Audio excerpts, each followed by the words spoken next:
ne peut aucunement tolérer qu'on atteigne à la vie humaine. Donc ça, c'est une première phrase. La deuxième, je suis et je ne suis pas Charlie. Ça, c'est une autre phrase que j'ai relevée dans l'un de ces articles qui est paru dans Le Monde, le journal Le Monde du 15 janvier. Donc ça, c'est pour M. Jabala. Monsieur François Burgas. Donc c'est un politologue, directeur de recherche et d'études sur le monde et en particulier sur le monde arabe et musulman. Et il travaille à Aix-en-Provence. Il consacre l'essentiel de ses travaux à l'étude des dynamiques politiques et des courants islamistes dans le monde arabe. Il est aussi enseignant et conférencier au Forum économique mondial. Et donc, à l'OTAN, il est membre de plusieurs universités étrangères. Est-ce que j'ai bien dit les choses, M. Bernard? Moyennement. Bon, je vous donnerai la parole. Je suis désolée, je vous passerai la parole pour me corriger. C'est vrai, on n'a pas pris le temps de voir ensemble la biographie. Alors, comme j'ai pris des citations à M. Jabala, j'ai pris des intitulés, des titres de livres à M. Burgas. Et les trois publications qui ont retenu mon attention, qui sont en lien avec la thématique d'aujourd'hui. Le premier livre, c'est L'islamisme à l'heure d'Al-Qaïda, réislamisation, modernisation, radicalisme. Le deuxième titre, L'islamisme en face, donc paru en 2007. Le troisième, donc l'islamisme au Maghreb. Voilà, donc il est aussi directeur de plusieurs ouvrages et articles que vous trouvez sur Internet facilement. Voilà, donc je vous invite à aller regarder tout ça de près et d'avoir plus d'informations sur la biographie de nos deux intervenants. Vous voulez me corriger sur votre présentation? Non, d'accord. Alors, juste en présentation de notre thématique.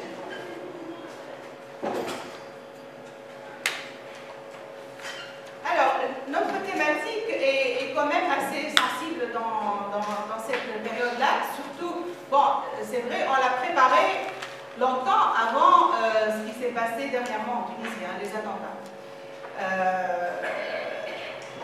La question de l'extrémisme attire l'attention de tout le monde et attire la nôtre aussi.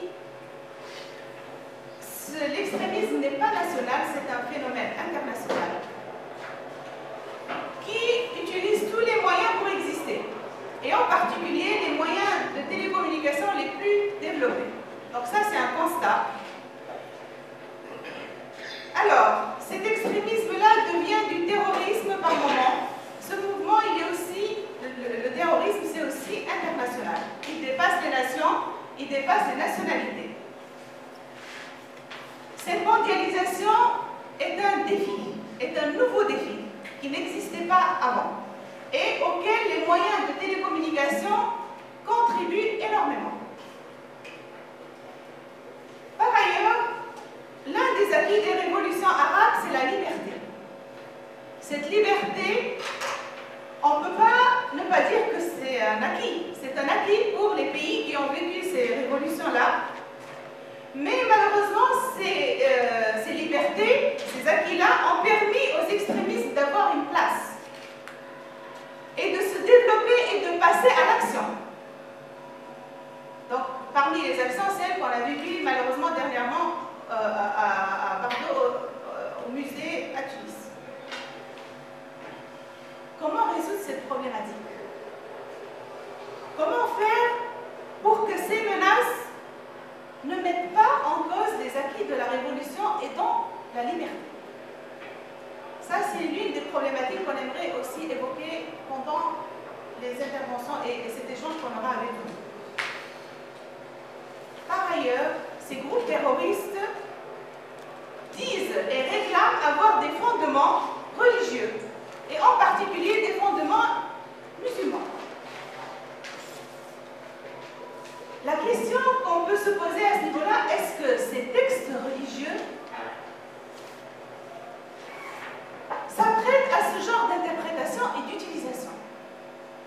c'est une question qui nous travaille aussi. La religion est partagée par les Tunisiens, par exemple. C'est inscrit dans la Constitution. Comment on peut faire la part des choses? Entre l'islam sunnite pacifiste des Tunisiens et le terrorisme qui sévit aussi en Tunisie, comment on peut avoir des explications de tout ça? L'islam sunnite des Tunisiens et l'islam de Daesh, quel est le point commun? Et où est le problème? Voilà ce que je peux évoquer dans un premier temps. Donc c'était une introduction pour lancer l'échange. Je vous propose maintenant à vous de poser vos questions à nos deux intervenants avant de passer la parole. Merci.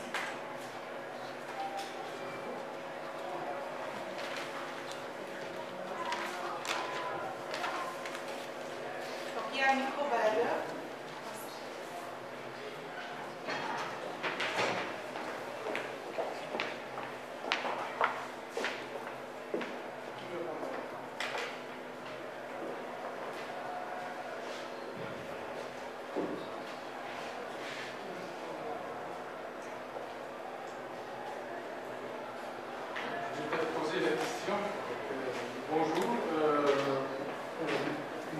Je suis membre de l'association tunisienne de Lille.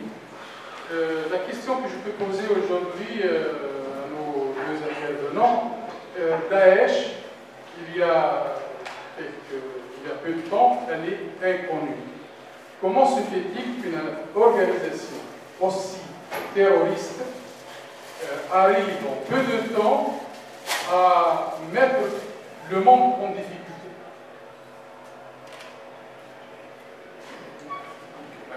Qui est derrière cette organisation, qui la finance, est-ce qu'il y a, donc elle reste quand même un grand point d'interrogation sur cette organisation.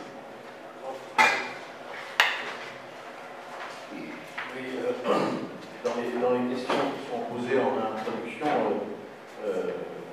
l'extrémisme est compris comme un phénomène international avec une communication très développée, mais c'est aussi la question de la racine sociale de l'extrémisme que je voudrais qu'on puisse aussi évoquer et discuter. Si vous êtes présenté? Bernard Brignon, je suis français, nantais, maison des citoyens du monde de Nantes, qui regroupe une cinquantaine d'associations de solidarité internationale et de défense des droits de l'homme.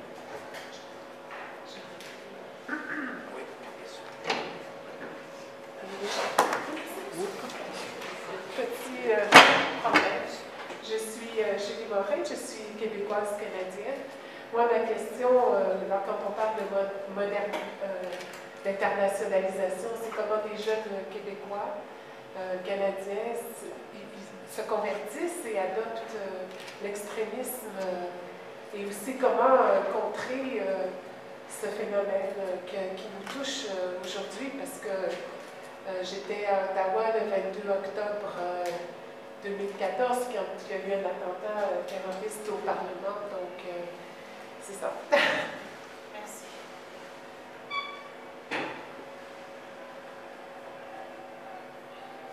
Avez-vous d'autres questions? Bon. On va se contenter de ces questions dans un premier temps. Ah, vous avez une question? Bonjour, Youssef, participation spiritualité musulmane de France. La question est très simple. Dans un premier temps, ce serait de entendre parler d'extrémisme, et puis c'est dans le sujet, c'est quand même d'apporter une définition. Qu'est-ce que l'extrémisme? À la fois pour M. Aménage Romain et M. François Bourgeois, parce qu'aujourd'hui, beaucoup d'organisations musulmanes qui agissent sur le terrain. On a bien vu en France les dernières déclarations des Médias, notamment sur des organisations islamiques musulmanes. On les met dans la catégorie de l'extrémisme. Donc il faudrait simplement, dès un premier temps, définir, pour qu'on soit d'accord sur ces termes-là, et voir un petit peu comment aujourd'hui ces organisations, effectivement, il y a cette stigmatisation de ces organisations, et c'est se poser la question, effectivement, il y a possibilité, il y a des jeunes aujourd'hui, il y a cet extrémisme violent, effectivement, qui est présent, et c'est de se poser des vraies questions. Pourquoi? Qu'est-ce qui a amené à tomber dans ça? Et puis, voilà, en tout cas, c'est essayer de se poser des vraies questions dans un premier temps. Aujourd'hui, il y a des préoccupations beaucoup plus importantes en France qu'on oublie, notamment au niveau économique, etc.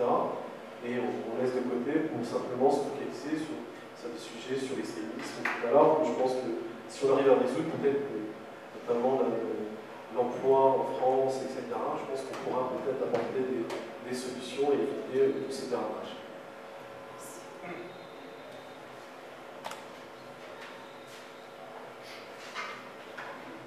Merci. Alors, je vous propose de passer la parole dans un premier temps à M. Burga, son intervention. Merci, ça me fait très plaisir d'avoir pour une fois entendu le son de votre voix avant de réécouter le son de la mienne. Je connais par la force des choses beaucoup mieux. Au chapitre des biographies, on peut prendre des raccourcis maintenant, nous sommes tous connectés. Donc si vous voulez étaler le problème, plus le conférencier est moins connecté, moins sa biographie est plus courte. Mais il suffit d'aller sur Wikipédia et comme ça vous... ce que je dis là, trop vite, trop mal, vous pouvez le lire dans la version détaillée. Il suffit de googler, maintenant il y a des sites d'archives. Puis je vous invite cordialement, même si je ne peux pas vous prendre pour ami parce que c'est plein sur ma page Facebook où tout est en accès libre et où la plupart des phrases que je vais employer sont disponibles de façon un petit peu plus raisonnée, un petit peu plus construite. Hein. Donc ça permet de... Je ne sais pas par où on peut entrer, peut-être par la porte de la terminologie. Le mot qui me gêne le plus, c'est extrémisme.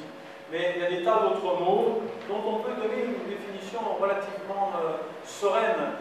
Qu'est-ce que c'est un djihadiste, par exemple? Moi, je me suis risqué à dire. Un djihadiste, c'est quelqu'un dont l'agenda de la mobilisation ne s'inscrit pas dans une territorialité nationale. Un djihadiste qui arrive en Syrie, c'est quelqu'un qui ne s'inscrit pas dans l'idée qu'on va libérer la Syrie de Bachar el-Assad et ensuite redistribuer le pouvoir. Il a un agenda dont la territorialité et dont la temporalité est différente. Il se battait déjà avant, il se battrait encore après, il se battait ailleurs, il se battra encore ailleurs. Donc vous voyez, là on a une catégorie. Bon.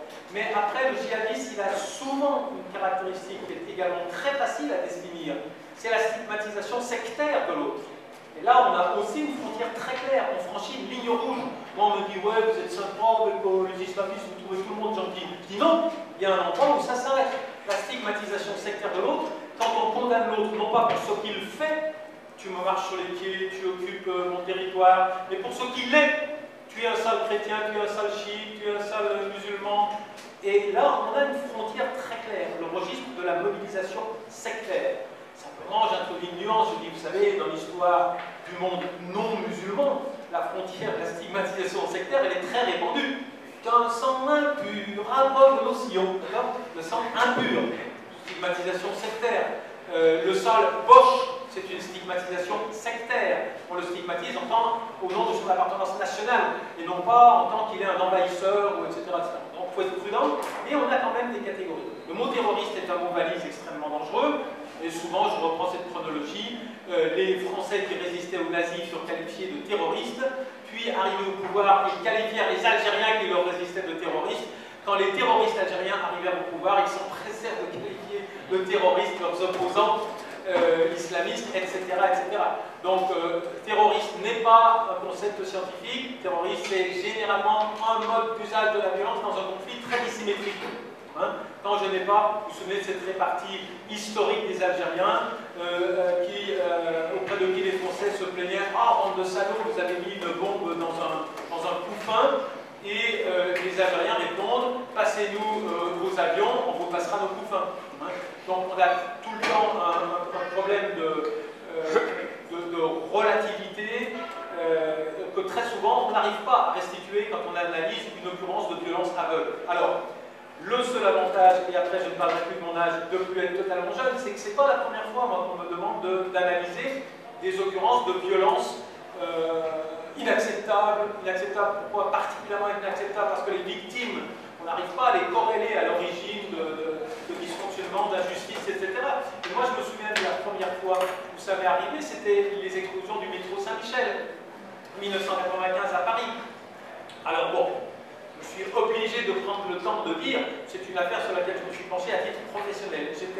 J'étais cité dans la cour d'assises spéciale qui a jugé le seul des condamnés, et pour une raison très simple, le seul des condamnés, c'est que les vrais auteurs, c'était pas tout à fait ce qu'on croyait. C'est-à-dire qu'on a absolument toute la gamme des preuves qui permet de savoir maintenant que ces explosions étaient le fait d'officines de l'ombre de l'autre côté de la Méditerranée. D'accord? Mais j'avais écrit à ce moment-là, et vous pouvez le retrouver très facilement, ça a donné lieu à un roman dans Libération,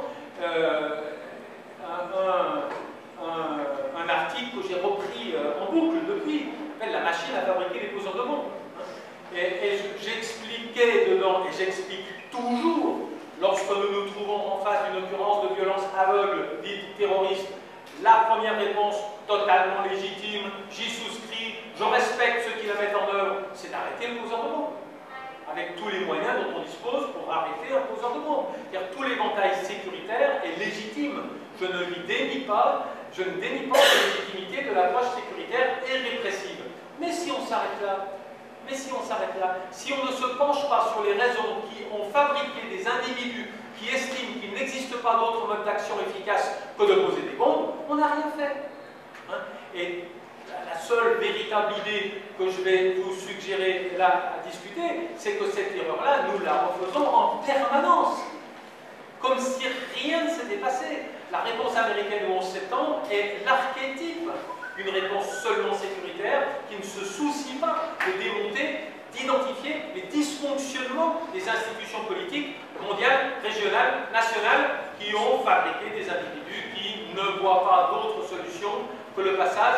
Alors extrémiste, ça peut être le passage à l'action armée, mais c'est plus compliqué que ça. L'autre jour à Miremont, Abbas Aloua, que vous connaissez peut-être, qui est dans l'association Karama basée à Genève, a fait un exposé que vous pourrez retrouver sur Google, que vous pouvez trouver sur YouTube, sur l'extrémisme violent. Et il y a des tas de nuances assez intéressantes entre une idéologie radicale et puis à quel moment on est en droit de la qualifier d'extrême. Il y a le passage à l'action armée, mais c'est pas le passage à l'action armée au nom de la libération de la France par les nazis n'est pas de l'extrémisme. Hein. Donc on ne peut pas corréler le passage à l'action armée avec l'extrémisme. Et c'est assez sophistiqué, je vous renvoie, vous trouverez très facilement à Abbas Aloua. C'était la deuxième partie d'une conférence où je me suis moi-même exprimé à Guéret. Mais disons, le piège que l'émotion va évidemment nourrir, c'est de s'arrêter à ce que moi je vais dire sont les conséquences et ne pas aller vers les causes. Je vais prendre un exemple très très récent. L'Occident et ses alliés arabes ont regardé mourir des dizaines de milliers de Syriens sous des barils d'explosifs lâchés à basse altitude par des hélicoptères en pleine santé, merci, la Russie fournit des pièces. Personne n'a bougé pendant des mois, et ce processus d'inaction a favorisé, on peut déjà commencer à répondre à la question sur Daesh, un processus de transfert du centre de gravité de la mobilisation de l'opposition syrienne vers l'aile radicale, vers l'aile des désespérés, vers l'aile de ceux qui disaient, ben, vous voyez, les modérés qui soi-disant sont soutenus par les Occidentaux, eh ben, ils ne voient rien arriver. Hein, parce que on lit souvent que l'opposition syrienne était abreuvée de capitaux et d'armements par l'Arabie Saoudite et le Qatar. Ah, je dis à ces gens-là qui prennent ce raccourci, je dis regardez par exemple le film Aoudak ila Homs, le retour à Homs. C'est un film parmi d'autres, mais c'est un film qui est tourné sur 2 ans et qui vous permet de voir la réalité de la situation de l'opposition quand ils étaient assiégés. Ils n'avaient pas un rond et ils n'avaient pas une arme. Donc il faut arrêter de dire le flux d'armement qui arrivait d'Arabie Saoudite, ça ne fonctionne juste pas, d'accord? Donc, l'Occident, tout d'un coup, en août 2014, s'est levé, a pris les armes et est parti combattre Daesh. Mais je suis désolé, on est parti combattre la conséquence d'une radicalisation dont la matrice n'a pas été identifiée clairement, et on laisse intacte la matrice qui produit la radicalisation, et on va combattre la conséquence de la radicalisation. Alors, ça c'est l'archétype pour moi d'une erreur méthodologique hein, dans l'identification des causes de la radicalisation. Après, une autre suggestion que je vous propose, c'est de faire la différence entre les causes profondes de la radicalisation de l'individu et puis les adjuvants de sa radicalisation. Les adjuvants et le cas échéant, le lexique, les modes de mise en œuvre de sa radicalisation. C'est deux terrains d'analyse différents. Et pour vous l'expliquer, vous avez évoqué tout à l'heure, de façon un peu trop centrale, le Forum économique mondial. Alors effectivement, j'ai été invité 5-6 années de suite au Forum économique mondial, puis je me suis lassé. Mais la première fois que j'ai été invité, j'ai un souvenir très marquant. C'était particulièrement solennel parce que c'était en 2001. Les hommes d'affaires américains avaient peur de prendre l'avion parce que c'était... Non, c'était, pardon, janvier 2002. Donc les hommes d'affaires américains avaient peur de prendre l'avion pour venir à Davos. Et donc le Forum économique mondial a eu lieu à New York.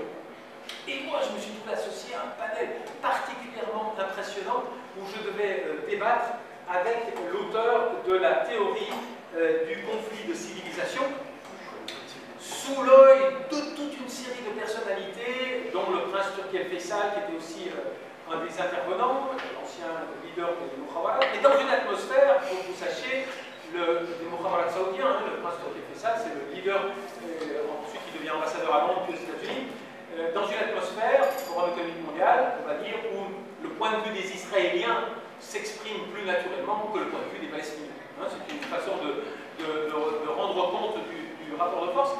Et je voulais expliquer, je voulais trouver une image très simple qui permette de désigner de façon synthétique le dysfonctionnement de l'analyse israélienne du problème palestinien, qui nous disait les intégristes. Et alors j'ai employé cette métaphore qui a eu le bonheur de faire rire Moussa, qui m'a pris dans ses bras après, c'était très émouvant. Et j'ai dit, vous savez, il m'arrive de faire un cauchemar. Je suis allongé par terre, il y a une botte qui m'écrase le visage, et alors, très poliment, je dis, pouvez-vous retirer votre botte, s'il vous plaît? Et il ne se passe rien. Alors, je m'énerve, et je dis, au nom de Dieu, retirez votre botte. Et à ce moment-là, j'entends un commentateur international qui dit, vous avez entendu? Au nom de Dieu. Ça doit être un fondamentaliste. Qu'est-ce qui se passe dans la tête du commentateur? Il va se focaliser sur le vocabulaire qu'emploie le révolté pour gommer complètement la matrice politique de la révolte. Alors ça, c'est le second des grands pièges méthodologiques de notre travail d'investigation dans les motivations de la radicalisation. Il se trouve que les gens qui se révoltent contre des dysfonctionnements majeurs de l'ordre politique international, pour des raisons historiques, on n'a pas le temps d'y venir, mais moi je pourrais vous expliquer pourquoi c'est l'islam qui est le langage politique qui est prédominant dans toute une région du monde, conjoncturellement. Il y a 30 ans, ça aurait été autre chose. Ça aurait été le langage du nationalisme laïque, ça aurait pu être le langage du maoïsme, ça aurait pu être le langage du marxisme.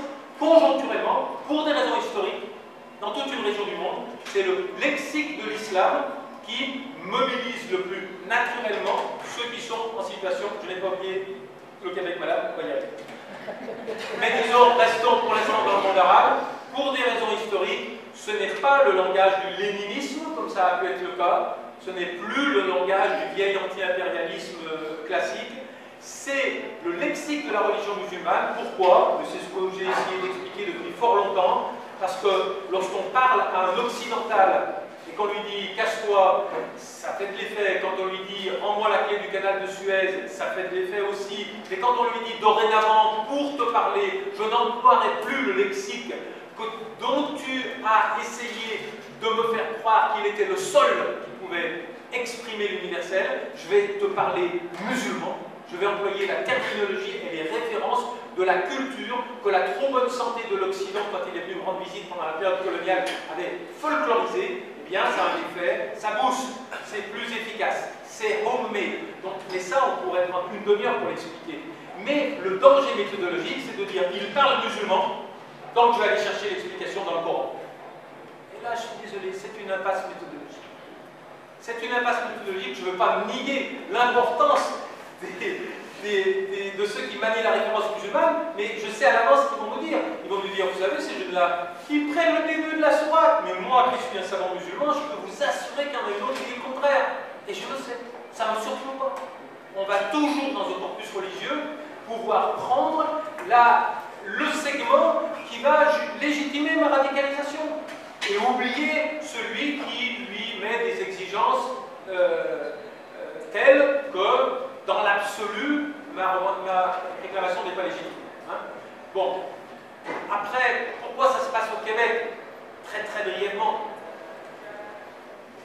Prenons le cas français.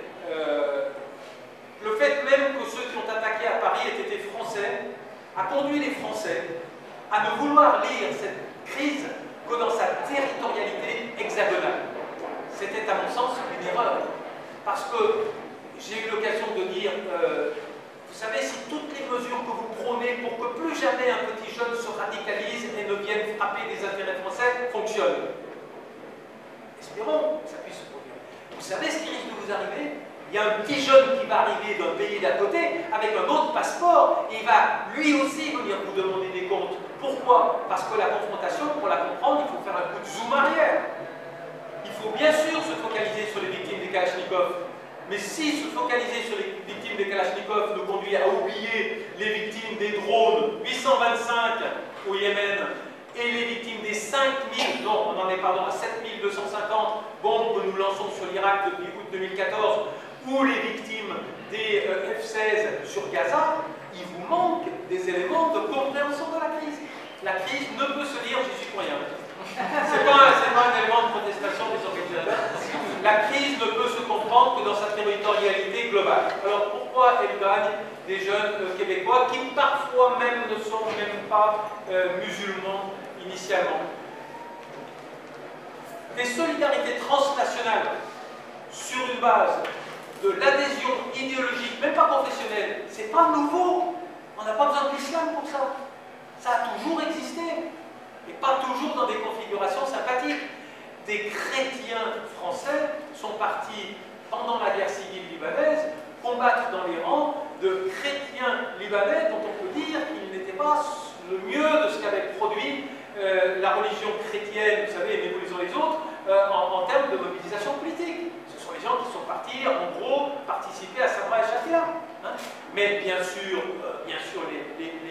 les mobilisations républicaines espagnoles, mais bien sûr les solidarités du jeune Marseillais qui part casser du Palestinien sur un territoire dont le cadre juridique est totalement illégal, puisque l'occupation est illégale, et bien il va quand même s'engager dans le Sahara et avoir le droit d'aller casser les Palestiniens. Donc ça, c'est pas complètement nouveau, d'accord? Bon, dernier point, parce que sinon je vais dépasser. Ne confondons pas donc la matrice politique de la radicalisation. S'il n'y avait pas de conflit israélo-arabe, s'il n'y avait pas de fracture, s'il n'y avait pas les Français et les Américains en train de bombarder l'Irak, s'il n'y avait pas le dysfonctionnement du vivre ensemble international qui fait que les puissants de ce monde empruntent des raccourcis pour gérer leurs intérêts dans le monde musulman depuis 40 ans, il n'y aurait pas le petit jeune qui partirait se battre. Il faut quand même qu'il y ait la matrice politique d'abord. Après, il y a les adjuvants. Les adjuvants, c'est l'usage qu'il va faire du lexique qu'il considère comme le plus dominant. Mais après, vous pouvez entrer dans la micro-sociologie. Vous pouvez dire, ah, la cage d'escalier de son HLM à Nice, elle était mal repeinte, sa maman, il a eu des problèmes d'intégration scolaire. Je veux bien ça. Mais pourvu qu'on ne tourne pas dedans ad vitam aeternam, comme le font toute une série d'explications. Quand vous ouvrez le poste en France, vous avez, ne retenez pas son nom, mais il y a Dounia Bouzard qui vient vous expliquer en étant en état d'apesanteur total par rapport à tout ce qui se passe dans le monde, que le petit jeune il est parti parce que l'argument machiavélique qu'a employé le recruteur qui avait utilisé le salaud, une vidéo bien faite et tout. Oui, je veux bien, mais c'est un adjuvant qui arrive en fin de liste de mon analyse. Ça ne peut pas être la cause principale. Et ça c'est le débordement constant. On tourne en France dans une micro-sociologie des acteurs, la micro-sociologie des petits soldats du djihad global, et on voudrait avoir une explication. Moi, je conclue là-dessus, mais revenons au 11 septembre. Qu'est-ce que la micro-sociologie des auteurs du 11 septembre? Son papa faisait ça, il avait raté son examen à l'école, je ne sais pas quoi. Qu'est-ce que la micro-sociologie, la micro-psychologie des auteurs des attentats du 11 septembre nous a appris, à 15 ans d'intervalle, sur la fracture politique qu'ont signifié ces attentats? Pas grand-chose, ou presque rien. Donc ne repartons pas dans cette boucle d'une surdétermination de la micro-sociologie des acteurs, faisons un coup de zoom arrière, ne nions pas qu'il y a une matrice politique, il n'y a pas que la matrice politique. Encore une fois, la radicalisation, ce n'est pas parce que les causes sont bonnes que les acteurs ont juste ou ont raison. Mais on ne peut pas interagir avec cette mobilisation si on ne la regarde pas de loin, dans son ensemble, dans son historicité propre. Et là, ça devient un petit peu plus difficile, mais ça devient accessoirement beaucoup plus efficace. Merci beaucoup.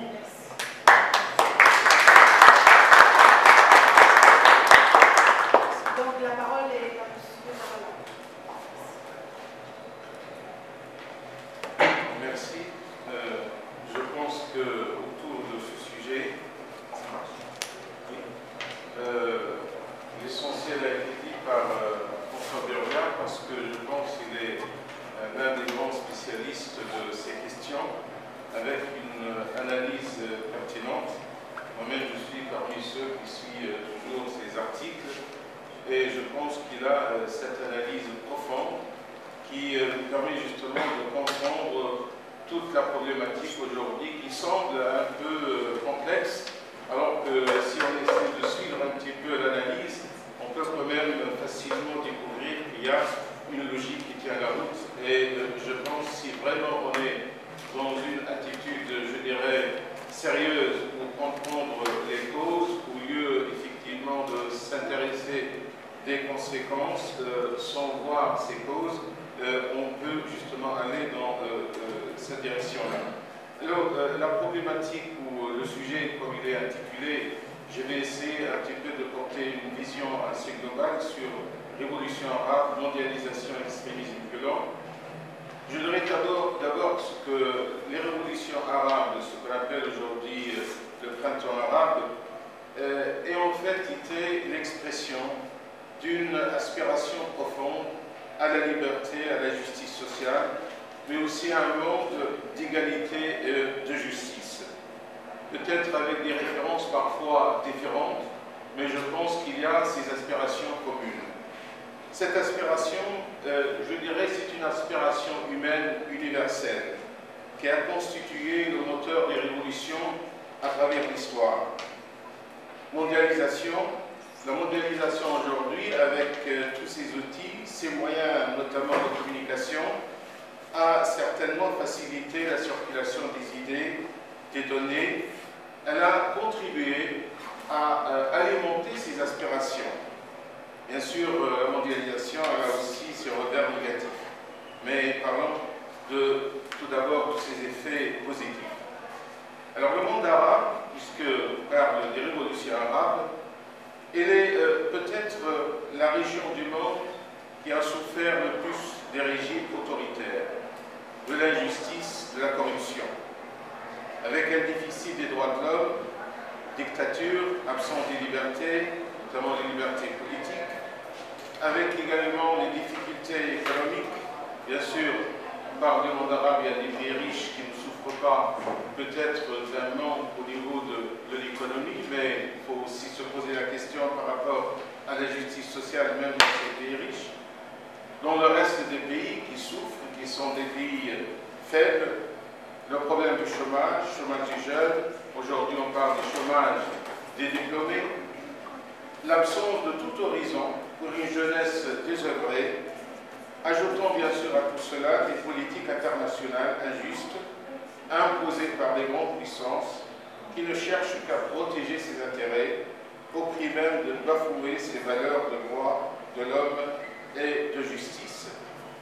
Tous ces éléments ont constitué des ingrédients suffisants pour produire la révolte, qui était bien sûr toujours essayer de contenir justement ces révoltes. Et on arrive au printemps arabe. La révolution tunisienne a créé un nouveau espoir. Elle a ouvert un nouveau horizon dans le monde arabe, afin que les peuples puissent disposer de leur liberté, construire leur démocratie et ainsi favoriser une conjoncture favorable pour un développement économique et une vie sociale plus juste. Et d'ailleurs, on rappelle toujours que les slogans des révoltants, des jeunes Tunisiens, c'était la question de la dignité, la liberté, la justice.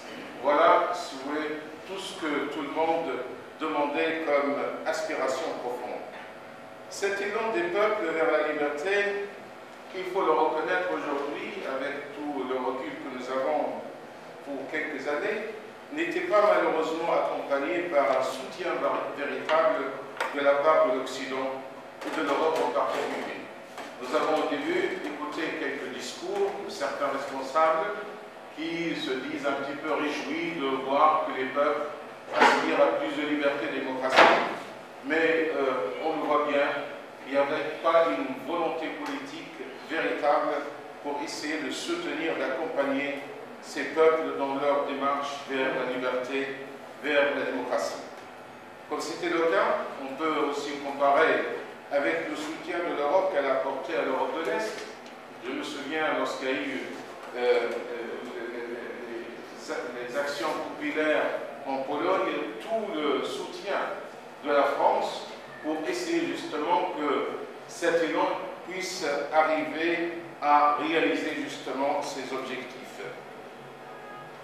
Au contraire, l'Occident, il a soutenu, je dirais, les forces réactionnaires qui cherchent à saboter cette transition vers le changement. Et ils ont parfois même fait face à ceux qu'on estime qui sont les ennemis de la démocratie.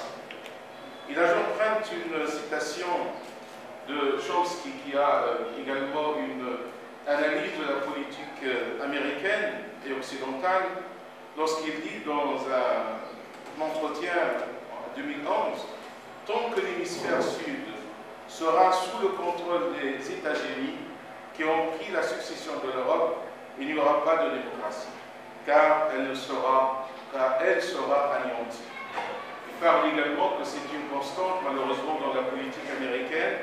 Il dit c'était avec Bush, mais aussi bien avec Obama, ont une peur du printemps arabe. La raison est évidente.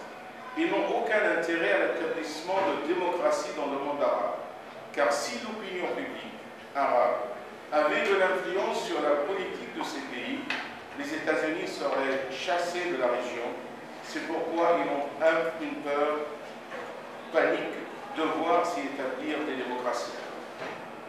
Alors dans cette situation fragile, d'une transition démocratique difficile, on le sait avec aujourd'hui l'expérience tunisienne, qui reste la seule qui essaie quand même de continuer dans son élan, dans son chemin, le souffle du changement peine à tracer son chemin et rencontre aujourd'hui des défis.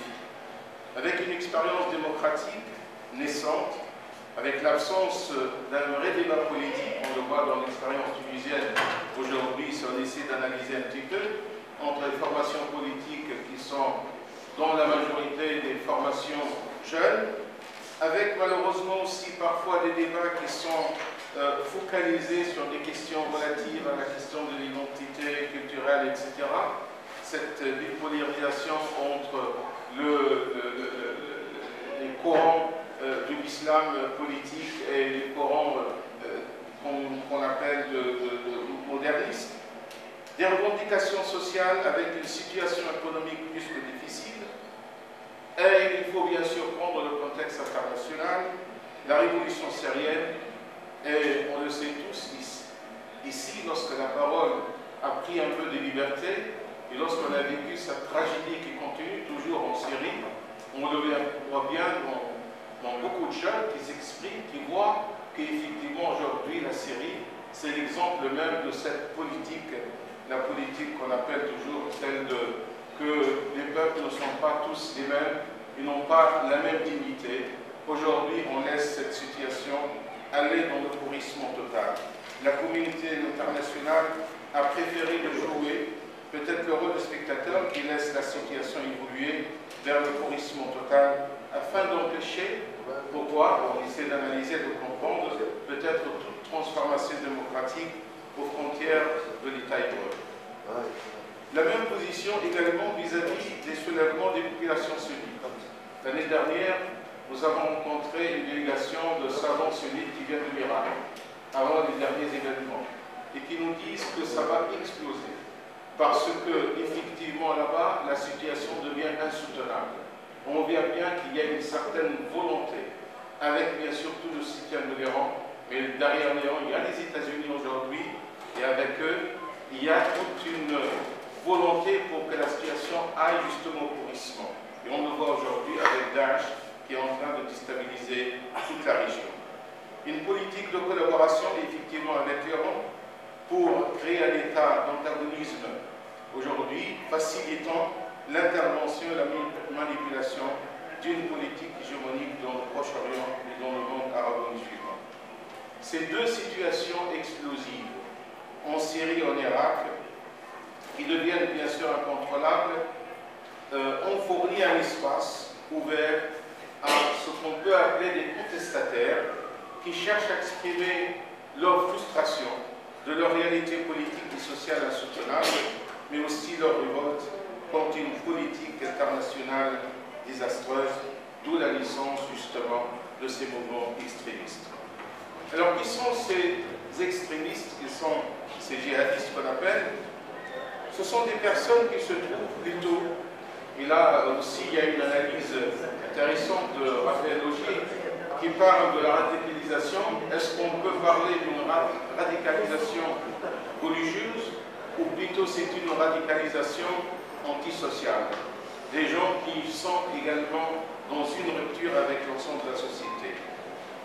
Il y a un anthropologue, sociologue belge, Johan Lemont, qui a fait des travaux d'analyse sur les jeunes musulmans belges qui partent en Syrie, en Irak, et qui a publié une étude très intéressante, et où on dit que la majorité de ces jeunes, ils n'ont aucune relation ni avec les mosquées. Plus de 90% ne fréquentent pas les mosquées de la Belgique. Ils ne connaissent pas les imams. Ce sont des jeunes qui sont recrutés à travers le net pour aller rejoindre ces groupes aujourd'hui en Irak et en Syrie. La justification religieuse, c'est-à-dire le prétexte religieux de cette contestation, aujourd'hui bien sûr il y a Daesh, l'État islamique, les groupes qui défendent la charia, etc. Je pense qu'elle est due bien sûr à une absence d'instruction religieuse fondée et éclairée. Bien sûr, il y a dans les pays arabo-musulmans, il y a certainement une responsabilité des régimes autoritaires qui ont essayé de combattre toute expression, y compris d'ailleurs l'expression religieuse, et c'est ça qui a laissé justement les jeunesses ou jeunesses qui ne comprennent rien même à la référence islamique. Cette absence d'instruction a donné, bien sûr, la possibilité à des thèses extrêmes pour avoir une audience auprès de certains jeunes aujourd'hui qui sont attirés par ces thèses-là.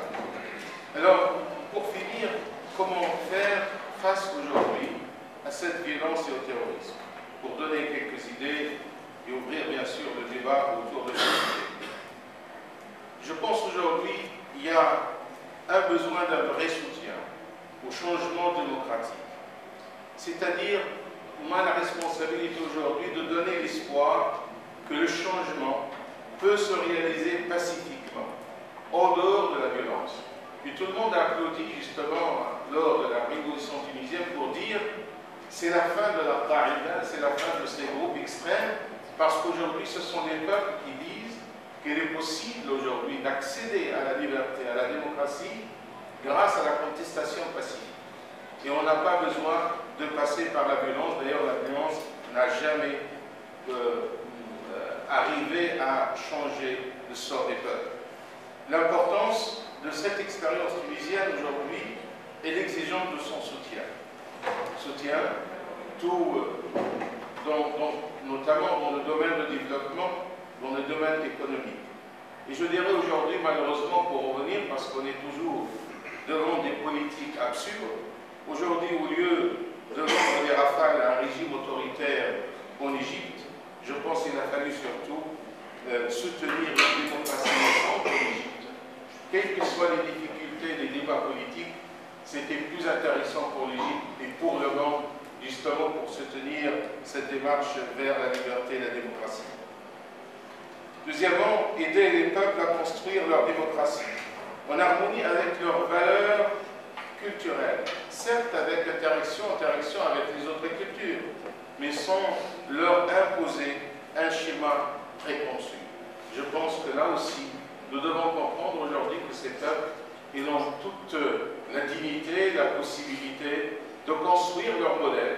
C'est un modèle qui peut être tout à fait compatible avec leurs valeurs et leurs références culturelles. Il y a besoin aussi de revoir les politiques internationales, cette politique de deux poids, deux mesures, une révision également des pouvoirs dont les instances internationales s'imposent aujourd'hui. Revoir la politique de distribution des richesses à l'échelle mondiale. Imaginer également d'autres alternatives que le capitalisme matérialiste et anti-environnemental. Et là, je pense que la religion, parce qu'on parle justement de la religion qui est utilisée, instrumentalisée d'une manière abusive, si elle est vécue et appréhendée de manière positive et non destructive, elle peut être une source d'inspiration pour imaginer d'autres alternatives possibles. On parle aujourd'hui dans le domaine économique des mérites, par exemple, de la finance islamique, qui donne aujourd'hui une alternative pour une économie plus participative, une économie où il y a plus de justice. Nous avons également besoin d'un courage politique pour la communauté internationale. Les États occidentaux assument leurs valeurs qu'ils prétendent défendre. On écoute dernièrement Obama qui regrette apparemment qu'il n'a pas fermé Guantanamo depuis le début de son mandat. Mais c'est toujours les responsables politiques à la fin de leur mandat, ils regrettent beaucoup de choses, mais on n'a pas ce courage politique, effectivement, d'être à côté des valeurs liberté des droits de l'homme. Aujourd'hui, on a des positions parfois courageuses, telles que la position de Suède pour reconnaître la Palestine, et je pense que c'est dans ce genre de démarche qu'on peut changer un petit peu la politique. Revoir le traitement médiatique, parce que le traitement médiatique, malheureusement, il est toujours dans une vision de stéréotype, d'essayer d'accuser l'islam et de dire, il y a des gens aujourd'hui qui sont en train de mener des recherches sur les origines de la violence à travers les textes. Et moi je dirais, et malheureusement, ce n'est pas uniquement en Occident, même dans les pays arabo-musulmans, vouloir attacher l'islam avec le terrorisme, c'est renforcer l'attitude et la lecture d'une minorité ultra-minoritaire qui interprète d'une manière abusive certains concepts de l'islam. C'est-à-dire on est malheureusement en train de renforcer cette position extrême et une position tout à fait marginale. Favoriser les débats intellectuels, culturels et politiques au sein des sociétés locales et à l'échelle mondiale, aussi permettre aux cultures locales de s'exprimer et de ne pas les laisser être étouffées par les cultures hégémoniques aujourd'hui industrialisées. Encourager l'éducation, le développement du sens critique pour éviter que des jeunes se laissent facilement endoctriner ou manipuler. Et enfin, renforcer les liens entre les intellectuels militants pour la justice, l'égalité, la fraternité et la paix dans le monde. Je vous remercie beaucoup.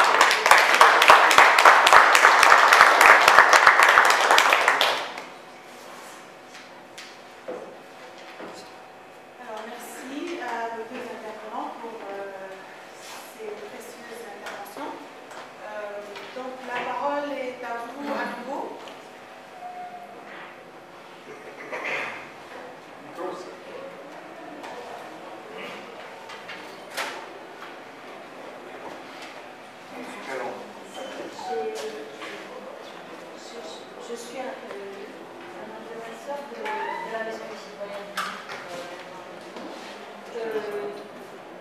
Je suis très perplexe par rapport à ce que... Enfin, je suis très intéressée par ce que vous avez dit, je suis d'accord avec la plupart des choses, mais en même temps, j'ai l'impression d'entendre un appel aux États, à la politique internationale, tout ça. On sait très bien que les États, la politique internationale obéissent à des intérêts qui ne sont pas forcément ceux que nous représentons aujourd'hui. Donc j'ai l'impression qu'on s'adresse à des monstres contre lesquels on ne peut rien faire. C'est-à-dire, je n'entends pas dans vos propos, et c'est ça que je regrette, je n'entends aucune stratégie de la part de nous, les associations, les citoyens. Qu'est-ce que nous pouvons faire? Comment nous pouvons faire? Par exemple, je vous donne un exemple. Nous avons beaucoup milité pendant la guerre en ex-Yougoslavie pour soutenir, enfin pour déplorer l'agression et qu'on puisse soutenir les Bosniaques assiégés, les victimes enfin, qui étaient tous les jours tuées et bombardées, etc. Et nous nous sommes dit qu'il faut que notre gouvernement, en l'occurrence nous les Français, agissent, interviennent. On ne peut pas laisser nos amis qui sont enfermés dans telle ville, encerclés, etc., seuls. Il faut qu'ils interviennent. Bon. Ils sont intervenus très longtemps après, bon, etc. Avec des effets plus ou moins, enfin, ça a quand même arrêté la guerre. Mais en même temps, les accords qui ont suivi ont été des accords absolument nuls, qui font qu'aujourd'hui, les pays indépendants aujourd'hui de cet ensemble de l'ex-Yougoslavie n'arrivent pas à s'en sortir. Le traité de Dayton est une catastrophe qui fait que ces pays sont figés dans une misère, dans tout un tas de problèmes.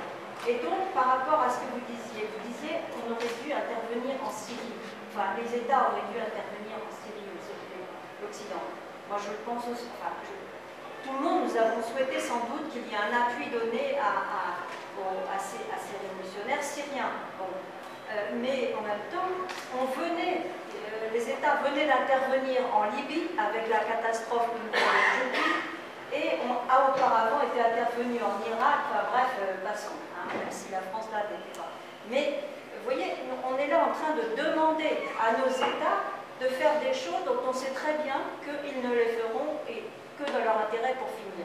Donc quelle est la stratégie des associations et des citoyens, la nôtre? Qu'est-ce que nous devons faire? Merci. Vous adressez vos questions à qui? Aux deux. Voilà. C'est une question que je me pose moi-même. Avant de répondre très précisément à vos questions, genre c'est difficile, mais je vais le faire très clairement, je vais rajouter une petite demande que moi je fais aux forces de gauche en Europe, et dans mon arabe d'ailleurs. Il y a une fracture qui est instrumentalisée par tous les méchants sur la Terre. C'est cette incapacité des forces de gauche anti-impérialistes en Europe à communiquer avec les forces politiques dès lors qu'elles ont un poil au menton ou un chapeau qui n'est pas de la même façon. C'est rétablir la communication entre faire ce travail intellectuel qui permettra aux forces de gauche de comprendre que même avec des référents différents, eh ben, nous on le faisait au nom de Lénine, et puis il y en a qui l'ont fait au nom de Jésus, il y en a qui le font au nom du Coran. Mais qu'est-ce qu'on fait? C'est ça qui compte. Si c'est un idéal de justice sociale, il reste universel. On ne va pas déconnecter parce que notre interlocuteur il a dit Bismillah ar-Rahman ar-Rahim avant de partir au boulot. On va voir ce qu'il va faire au boulot. Si par hasard il fait quelque chose qui est compatible avec nos objectifs, on reste en symbiose. Et ça, cette fracture, mais bon, dans un mois, avec Aix-en-Provence, on organise une série de tables rondes où des gens de tous les pays du Maghreb vont essayer d'intellectualiser pourquoi il y a cette fracture si terrible, si émotionnelle entre les gauches et les islamistes. Eh bien, cette fracture, nous, je sais pas, j'invente que nous ayons des sympathies avec les mobilisations anti-impérialistes en Europe, on doit être capable d'intellectualiser la différence islamiste et de voir ce qui est possible de faire ensemble. Et ça, c'est vraiment un grand chantier. Alors après, oui, c'est pas simple. Je vais vous faire des réponses très très bizarres. Je suis en train d'écrire un papier sur la Libye, qui est un des pays sur lesquels j'ai écrit, où je pose une question très très impertinente, que j'ai posée l'autre jour dans une conférence à Paris sur la Libye. J'ai dit, on est tous d'accord, c'est la catastrophe en Libye. Mais je voudrais qu'on prenne quand même le temps de se demander où en serait la Libye si le régime de Kadhafi avait gardé son potentiel de nuisance. Je veux quand même qu'on pose la question, pour qu'on ait des instruments de comparaison. Le processus d'internationalisation avait commencé, le processus de militarisation avait commencé, et est-ce qu'on ne serait pas, par hasard, dans un scénario qui pourrait ressembler à la situation syrienne? Donc je veux qu'on garde quand même les deux présents à l'esprit pour qu'on ne dise pas qu'il y avait une Libye parfaite, c'était le bonheur, n'est-ce pas? Et puis l'intervention occidentale. Non mais, moi j'en revenais de Libye. J'avais été visiter la prison d'Abu Salim où il y avait eu 1276 morts en 2h30 à la grenade et à l'arme automatique. Il ne faut quand même pas rêver, il faut qu'on se souvienne ce que c'était la Libye de Kadhafi.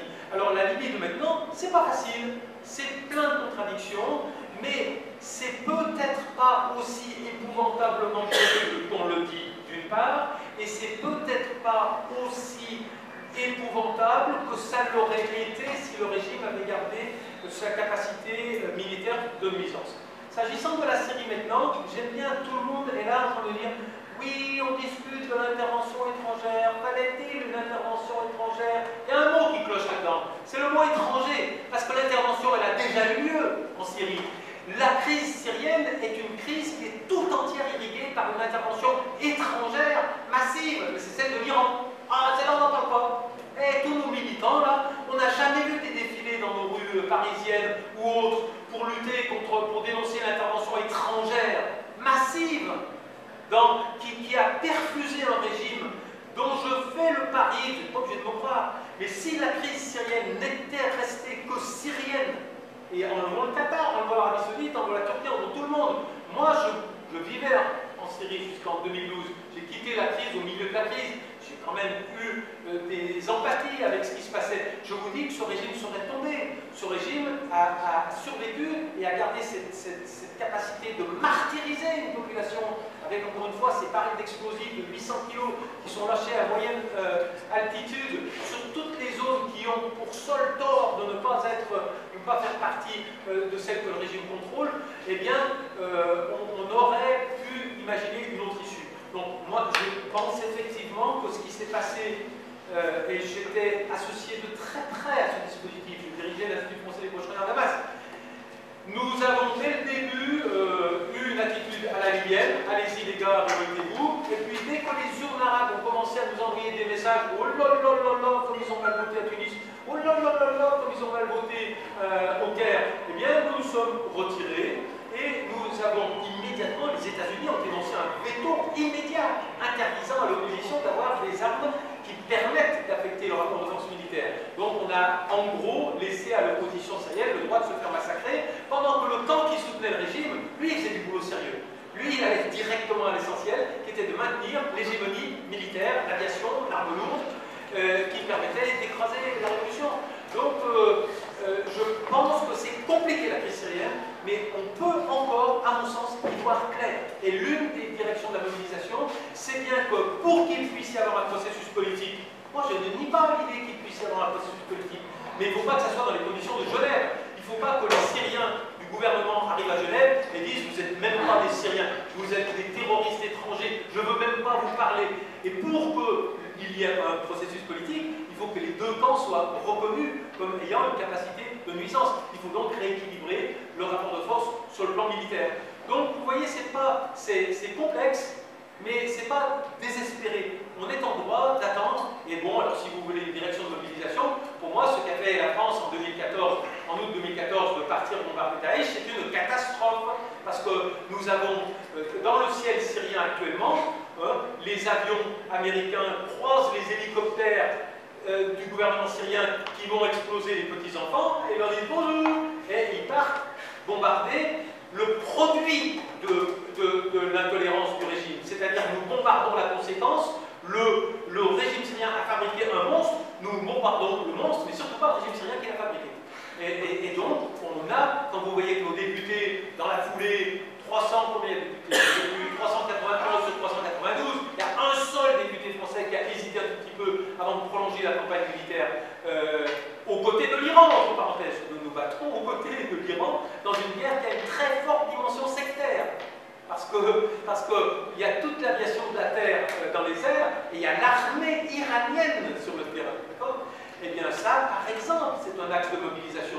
Nous devons exiger que cesse la campagne militaire terriblement unilatérale, qui s'est mise en route. Quand est-ce qu'on a commencé à s'émouvoir? Vous savez, quand on a commencé à s'émouvoir, quand les victimes ont cessé d'être exclusivement musulmanes.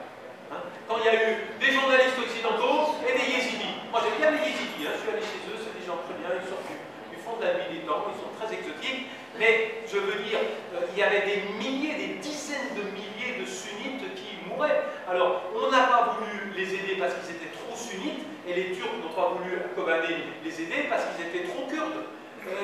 Et bien c'est ça qu'il faut dépasser. Donc il me semble que, même si c'est compliqué, il nous reste quand même des axes de mobilisation politique pour les opinions occidentales qui sont relativement clairs. Merci. Oui, alors, j'ai pas grand-chose à effectivement cet axe-là, personnellement, je ne l'ai pas abordé, et c'est important de se demander effectivement, parce que sinon on va être dans une position voilà, de désespoir et de passivité. Je pense cet effort de sensibiliser, de partager cette culture, et je dirais cette analyse des situations, parce que malheureusement, ça nous paraît, lorsqu'on essaie de voir dans ces analyses, comme vient de le dire François, mais c'est pas malheureusement partagé. C'est-à-dire, vous savez, aujourd'hui, dans le traitement médiatique, c'est pas ces idées-là qu'on écoute tous les jours. Alors je pense que les associations, les forces de la société civile ont, avec tout ce qu'ils possèdent comme moyen, d'essayer justement de sensibiliser, d'essayer également de porter la contestation, parce qu'à mon avis, en Occident, nous avons cette possibilité justement de mener une contestation contre des politiques injustes, et je dirais également des expériences, et ça nous reste aujourd'hui l'expérience tunisienne, mérite d'être soutenue, parce que je pense que nous devons donner de l'espoir encore au peuple, pour leur dire qu'aujourd'hui on peut réussir. Aujourd'hui, dans le monde arabo-musulman, on peut avoir des régimes démocratiques où la liberté des peuples, où les droits de l'homme sont respectés. Alors je pense que ce soutien également, c'est un petit peu la responsabilité des associations et du monde civil.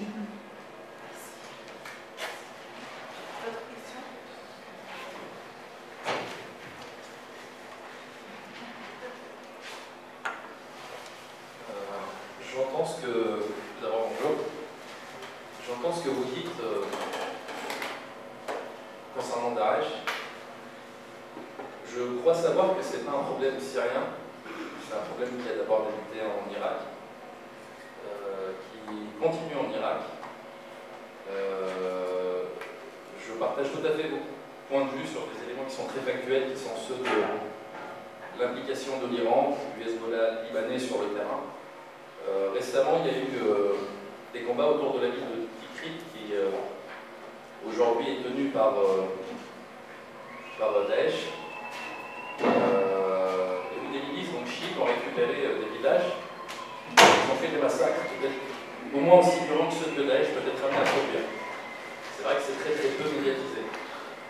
La question que je me pose moi aujourd'hui, face à la violence qu'il peut y avoir là-bas, la violence communautaire, qui est instituée par les gouvernements officiels en place, que ce soit en Irak ou en Syrie. En Irak, c'est des chiites qui sont au pouvoir aujourd'hui. En Syrie, ce sont une secte chiite. Des alaouites, c'est une secte chiite. Oui, c'est une secte chiite, les alaouites. La question que je me pose, c'est pour les populations sunnites locales. Je crois qu'il y en a peut-être quelques-uns, des sunnites aussi, et on aurait pu être là-bas. C'est quel est le meilleur rempart? Quel meilleur rempart que Daesh y a-t-il pour défendre les populations sunnites sur place?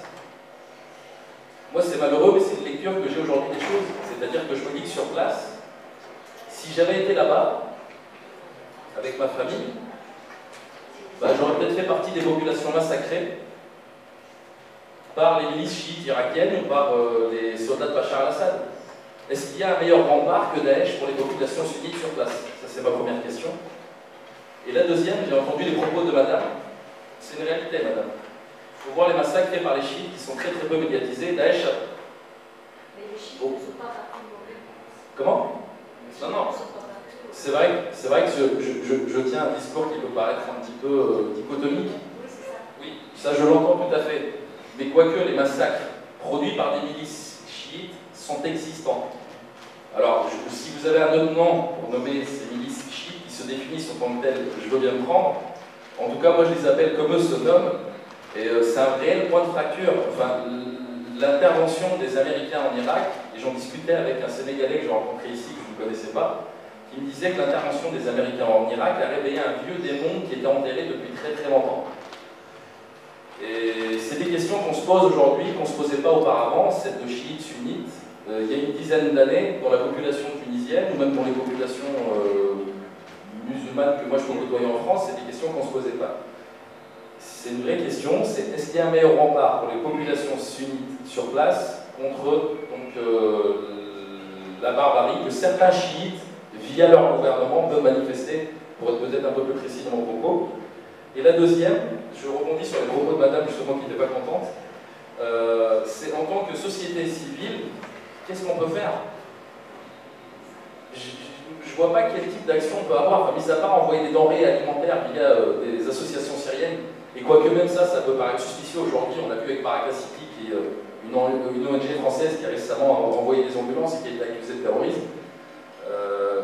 Qu'est-ce qu'on peut faire en tant que société civile pour au moins aider les populations locales, autrement que par l'envoi de denrées alimentaires, au mieux pour essayer d'abonder dans le sens d'un apaisement, d'une solution sur place? Merci pour vos réponses. Et donc la question est adressée aux deux intervenants.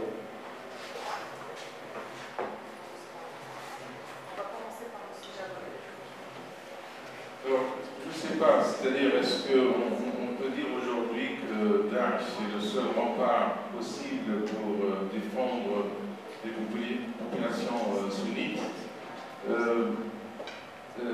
Peut-être certains, ils se trouvent justement parce qu'ils sont massacrés, ils n'ont aucun soutien, ils ne sont pas protégés par nulle part, et ils se trouvent en quelque sorte, voilà, ces gens-là qui disent qu'ils sont là pour les soutenir ou pour les défendre.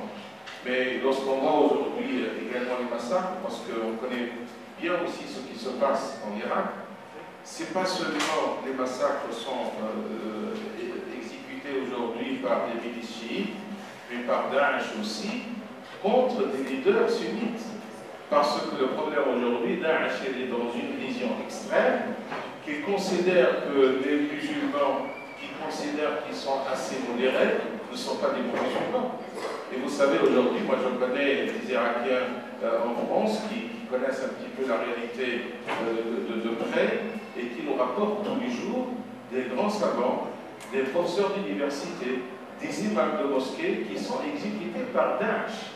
Et ce n'est pas par des milices chiites, parce que pour eux, ils sont corrompus, ils sont complices, etc. La question, je pense, elle est très complexe. Et à mon avis, quel que soit on est dans un dilemme assez difficile, effectivement, sur toutes ces populations sunnites, parce que, à la fois, c'est les milices chiites d'affaires avec ce qu'on appelle Hashd al-Sha'bi aujourd'hui, qui est encouragé par les militaires chiites, qui font des massacres c'est-à-dire aujourd'hui dans l'extrême, et malheureusement, de l'autre côté, Daesh, ils ne sont pas mieux. Je pense qu'une position de principe, c'est de s'exprimer contre la violence, quelle que soit en fait la raison et de travailler plutôt pour qu'une société puisse être pacifiée, apaisée, et c'est plutôt une société engagée dans tout ce qui est politique et construction politique qui peut s'en sortir. Mais effectivement, aujourd'hui, la situation, que ce soit en Syrie, en Irak, est beaucoup complexe, c'est-à-dire c'est pas facile de dire ça, mais dans tous les cas, à mon avis, on ne peut pas cautionner aujourd'hui ce que Daesh faisait parce qu'on pense qu'ils peuvent défendre effectivement les sunnites. Voilà mon point de vue. Le fait même que vous exprimiez Hassim illustre une dynamique très inquiétante qui ne traverse pas que l'Irak et la Syrie, qui est déjà au Yémen. Dans les mêmes termes. Les groupes extrémistes sunnites ont été pendant longtemps des groupes extrémistes. Ils étaient aux extrêmes du jeu politique. Ce qui se passe de très grave, c'est que ces groupes extrémistes sont en train d'entrer en interaction effective et en empathie avec des compartiments importants de la population, sur la base que vous avez décrite.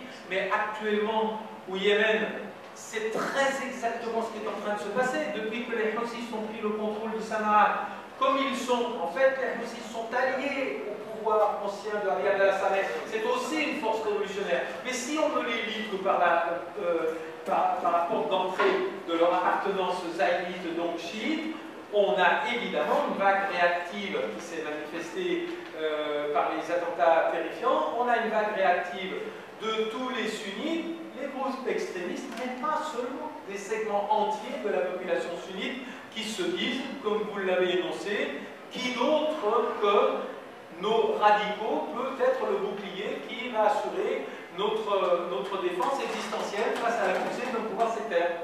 Alors, qui peut protéger les sunnites mieux que Daesh? Un état de droit digne de ce nom, bien sûr. Mais voilà, mais on est bien d'accord. Mais la poussée des radicalismes signale l'échec des institutions politiques qui ont vocation à résorber pacifiquement les tensions entre les groupes. Et évidemment, l'émergence de Daesh en Irak, comme vous l'avez dit, parce que c'est bien là que ça démarre, signe l'échec des institutions politiques mises en place par les Américains au moment de leur départ. Et qu'est-ce qui est en train de se passer actuellement au Yémen? Pourquoi Daesh est-elle plus sectaire que Al-Qaïda?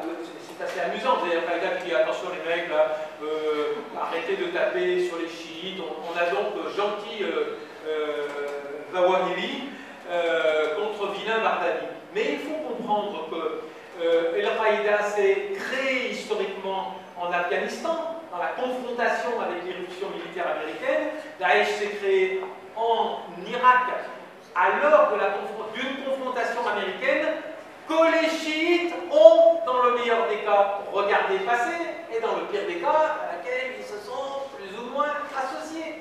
Et donc, le sunnite irakien, il a très logiquement deux ennemis, c'est-à-dire l'ennemi absolu initial américain, mais il a aussi son petit camarade qui ne l'a pas trop aidé lorsque les Américains sont entrés en Irak. Et c'est très exactement ce qui est en train de se repasser au niveau régional, puisque nous voyons, hein, je ne sais pas si vous avez lu, ce matin, je crois, l'Iran a été retiré de la liste des acteurs terroristes, etc., etc.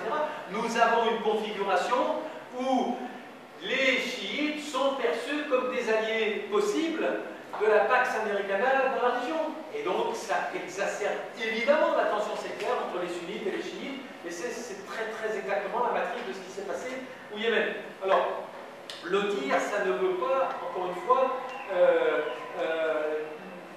ça ne doit pas être un aveu d'échec définitif de ce qui doit être le recours absolu, c'est-à-dire un état de droit, hein, qui crédibilise une distribution des ressources crédible, qui place les individus au-dessus de leur appartenance primaire. Mais effectivement, moi je sais que tous ces jours-ci, j'ai beaucoup parlé sur le Yémen, et puis j'ai déjà dit des collègues qui me disent tu donnes trop de poids à la variable sectaire. Et j'ai répondu, pour les familiers de ma page Facebook, j'ai posté hier matin un minaret, splendide minaret, c'est un secret, celui d'une mosquée de Baalbek, mosquée chiite. Et j'ai mis, je mets ce minaret, même pas sunnite, pour signifier à ceux qui croient que quand on condamne certaines dérives de Hezbollah, on est forcément anti-chiite. Non, je ne suis pas anti-chiite. Et comme tous les Français qui suivaient le conflit israélo-arabe, j'ai eu ma phase d'empathie presque sans limite avec le Hezbollah, notamment du côté de 2006. Mais c'est vrai qu'on est obligé de constater que dans la conjoncture actuelle, eh bien, le Hezbollah est devenu le bras armé de la répression de la majorité sunnite en Syrie. Et c'est pas faire de l'antichéisme primaire. Donc, je pense que le fait que vous vous soyez exprimé en ces termes, ça montre bien effectivement le danger devant lequel on est actuellement. C'est-à-dire que c'est le discrédit des institutions qui distribuent les ressources sans tenir compte des appartenances primaires, et donc le repli. Et ce que vous avez dit sur l'Irak, ça a été dénoncé dans les mêmes termes. Les tribus du côté de Marès font partie commune avec Al-Qaïda ou avec Daesh contre ce pouvoir d'État à Sanaa qui est perçu comme étant un pouvoir sectaire. Donc effectivement, on est au bord de ce gouffre-là. Ça ne veut pas dire qu'on va tomber dedans. L'énoncé ne veut pas dire l'approuver. Il vaut mieux en avoir conscience.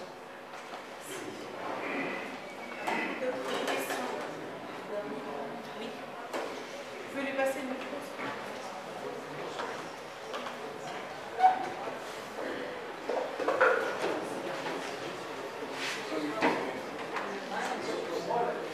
La question est pour ce qui quelle serait la priorité pour Allez-y. Monsieur Zakaria Chabi de l'association PSM France. Quel serait pour vous, parce que je rejoins la dame, c'est vrai que notre discours est quasiment adressé à des États, pour les États n'entendent pas leur population. Donc la société civile, quelle serait sa priorité? Est-ce qu'on doit plutôt travailler justement sur ce levier, où le levier premier serait cette matrice politique dont vous avez parlé, ou plutôt centraliser notre combat, ou le cibler plutôt les adjuvants aux individus? Quelle serait vraiment la priorité pour les deux? Voilà. Vous avez prononcé tout à l'heure un mot très très important, c'est l'humanitaire. On pose, mais il faudrait qu'une partie de notre énergie, dans tous les cas, soit consacrée. Il y a le choix. Hein. Il y a une seule bêtise à ne pas faire, je vous en conjure, ne donnez pas un centime aux agences onusiennes. Il y a 80% qui partent dans les frais de gestion, et il y a 10 ou 15% qui arrivent sur le terrain. Mais vous avez l'embarras du choix. Vous pouvez donner à des ONG qui sont intégralement, qui sont imperméables. Disons, les tuyaux d'action sont imperméables. Parce que l'ONU, vous mettez 100 € en haut, il y en a 10 dans le meilleur des cas qui arrivent sur le terrain. Bon, une fois qu'on a dit ça, moi je répète ce que j'ai dit. Moi j'aimerais voir les forces de gauche occidentale ouvrir le grand chantier de leur réconciliation. Ça ne veut pas dire, je ne demande pas aux gens de devenir islamistes, je leur demande de faire le tri intellectuel et de voir quels sont les moyens d'action collectifs entre les forces qui se sont ignorées depuis toujours. Et ça déblayerait déjà considérablement le terrain.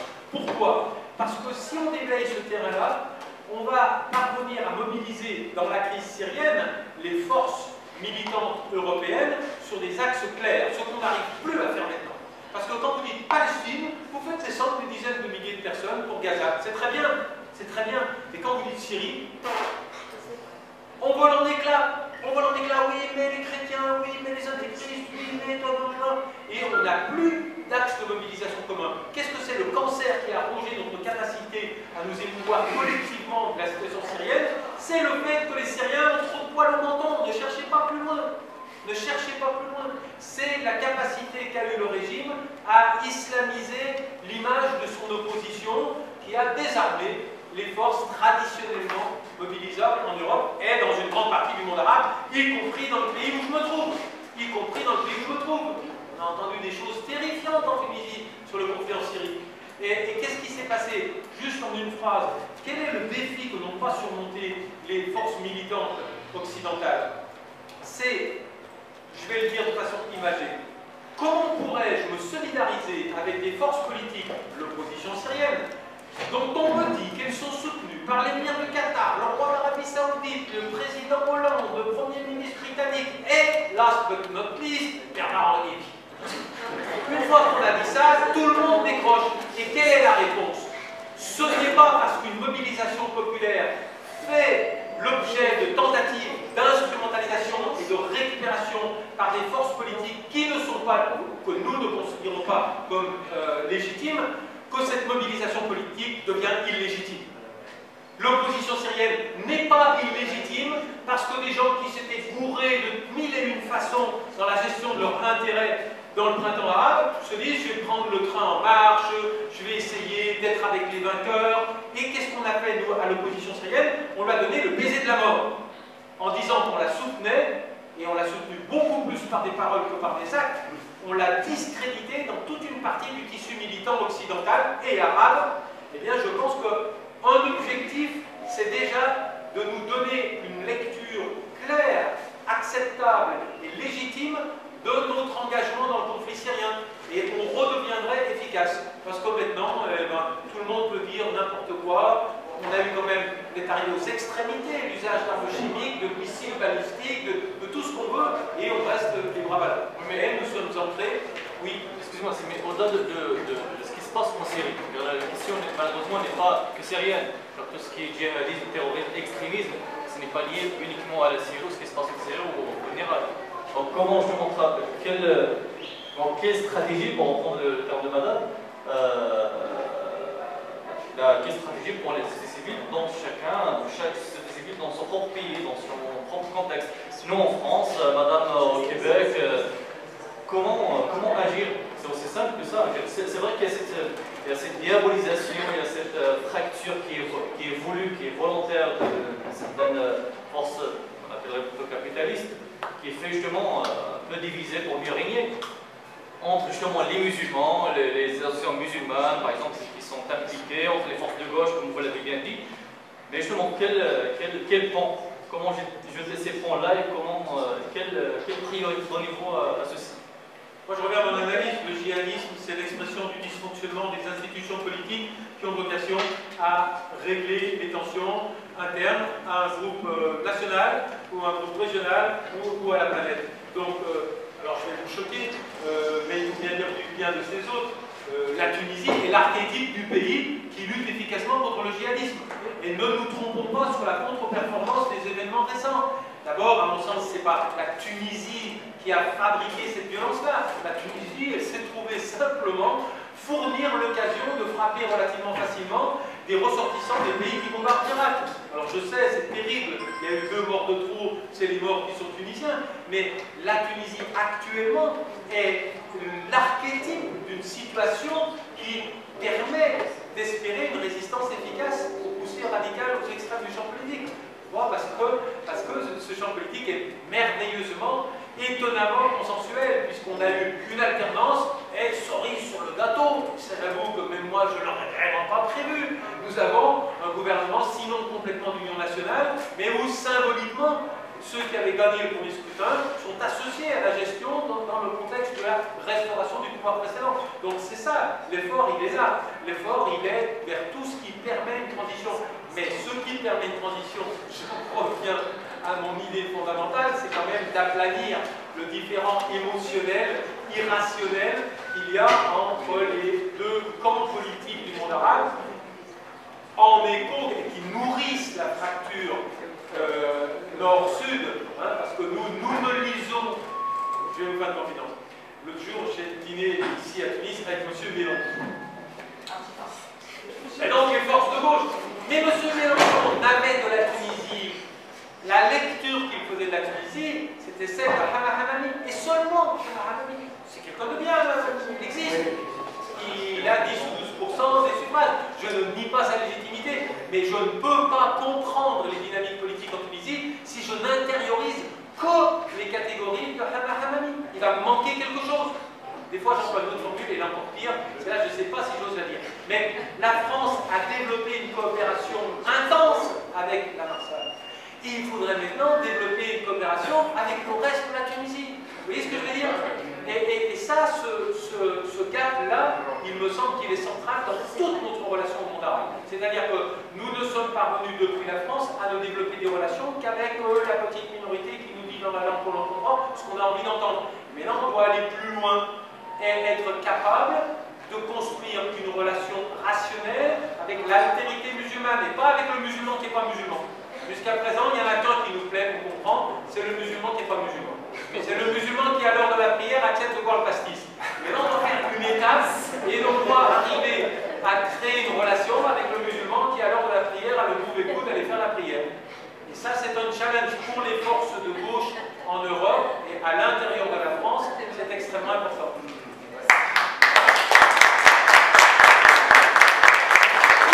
Parce que la question, il insiste effectivement par rapport à la société civile, qu'est-ce qu'on peut faire concrètement?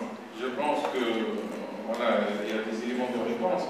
Et moi, j'insiste en fait pour dire, c'est vrai que nous, en tant que force de la société civile, association, etc., peut-être on n'a pas beaucoup de pouvoir dans le sens du pouvoir politique ou financier, mais je pense que nous avons quand même un pouvoir pour, tout d'abord, sensibiliser. Moi, je trouve que sensibiliser l'opinion publique autour de ces questions, parce qu'il y a une certaine lecture, une certaine compréhension de ce qui se passe dans le monde. Et ça manque parce que malheureusement, l'outil médiatique aujourd'hui qui a tout. Parce que, bon, il ne faut pas aussi rêver. Lorsqu'on parle, par exemple, des médias en France aujourd'hui, ces médias qui sont détenus par des grands groupes industriels, lorsqu'on veut vendre les rafales, bien sûr, les groupes médiatiques qui dépendent de cette même force, ils n'ont pas posé les questions gênantes aux responsables politiques. Alors il faut dire que, voilà malheureusement la réalité. Mais à mon avis, il faut sensibiliser parce qu'il y a des militants, des intellectuels, des gens qui essaient justement d'offrir autre chose pour bien comprendre la complexité aujourd'hui de notre monde. Je pense aussi qu'il faut porter la contestation. À mon avis, la contestation aujourd'hui des politiques injustes, c'est un devoir citoyen pour que les sociétés soient plus humaines justement. Et dernière chose, il faut encourager les bonnes initiatives.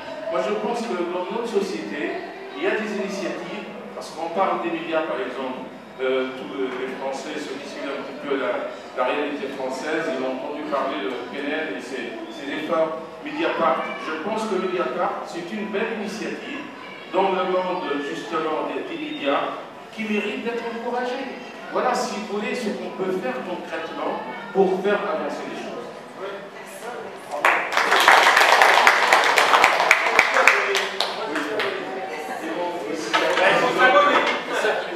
Je pense que vous avez tout dit, on n'a pas peu de questions à poser. Tu vas poser une dernière.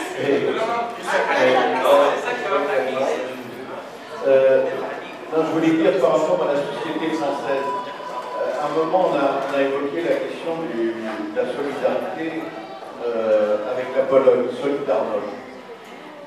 La société française a un fondement judéo-chrétien assez fort, encore assez solide, ce qui fait que la Pologne catholique a trouvé en France des correspondances catholiques, que ce soit du centre, que ce soit même de la gauche, pour pouvoir les soutenir dans leur combat contre le communisme. Chiisme, sunnisme, ça apparaît, j'ai l'impression, dans la société française, comme des haines séculaires absolument incompréhensibles. C'est-à-dire, ah bon, il y a les sinistres, déjà, la religion musulmane, c'est pas facile à comprendre, mais en plus, il y a les chiites, il y a les sunnites, il y en a sans doute beaucoup d'autres encore. Bon, et alors, ils se combattent, et alors, nous, là-dedans, qu'est-ce qu'on a à faire? Qu'est-ce qu'on a à faire avec ça? Et il me semble que par rapport à la Palestine, la dimension chrétienne, c'est-à-dire le fait qu'il y ait quand même un certain nombre, peut-être qu'ils sont aussi nombreux dans les autres pays, mais un certain nombre de chrétiens en Palestine, etc., a joué un rôle pour l'investissement des chrétiens de gauche, qui ne sont pas, qui sont un nombre assez consistant, des militants, par exemple, de l'AFPS, de l'Association française de Palestine Solidarité. Ce que je veux dire par là, c'est que il y a, mais vous l'avez dit, M.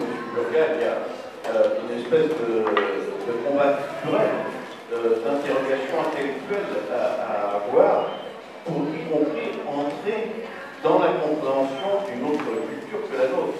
Si on veut organiser ce soutien, par exemple sur une base citoyenne, il y a quand même une espèce de coupure, de césure, je dirais, culturelle, intellectuelle, qui fait que beaucoup de gens ont l'impression de ne pas comprendre les phénomènes qui sont en cause au Moyen-Orient. Merci. On va prendre une dernière question. Merci beaucoup aux deux intervenants, Kakim et Estelle. Naturellement, c'est des interventions et des lectures que je suis. Je suis un fan de Facebook. Pour autant, je partage l'analyse qu'il faut avoir une analyse trop fan de la présence politique, tant au niveau géopolitique qu'au niveau national. Vous avez dit qu'effectivement, par les musulmans, de prendre conscience et prendre acte que c'était un élément de langage, un élément culturel plutôt, parce que les acteurs de ce monde-là agissent. Ma question c'était plutôt sur la question de, vous avez dit, vous avez un peu minorité la question des conditions sociales des personnes en France, en Europe, les jeunes, des quartiers plutôt populaires. Vous aviez cité justement qu'il y avait, en citant cette Yaouza en disant que voilà, c'est pas parce que il y a beaucoup de nations à faire que c'est pour cette raison que ces jeunes-là partent. Pour autant, en même temps que vous disiez qu'il ne fallait pas surdéterminer la question de je pense que les deux sont essentiels.